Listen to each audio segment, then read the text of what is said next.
தொழிற்பெயர் 3 வகைப்படும். அவை விகுதி பெற்ற தொழிற்பெயர், முதல்நிலை தொழிற்பெயர், முதல்நிலை திரிந்த தொழிற்பெயர். வினைமுற்று 2 வகைப்படும். தெரிநிலை வினைமுற்று, குறிப்பு வினைமுற்று. எச்சம் 2 வகைப்படும்.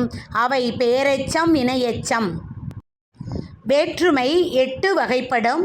முதல் வேற்றுமை முதல் 8ஆம் வேற்றுமை வரை. உருபுகள் இல்லாத வேற்றுமைகள் 2. அவை முதல் வேற்றுமை எழுவாய் என்று அழைக்கப்படுகிறது. 8ஆம் வேற்றுமை விழி வேற்றுமை என்று அழைக்கப்படுகிறது. வேற்றுமை உருபுகள் 6. ஐ, ஆல், கூ, இன், அது, கண். அதாவது 2ஆம் வேற்றுமை உருபு ஐ, 7ஆம் வேற்றுமை உருபு கண். ஏற்கனவே பார்த்தோம் இல்லையா? முதல் வேற்றுமைக்கும் 8ஆம் வேற்றுமைக்கும் உருபுகள் கிடையாது.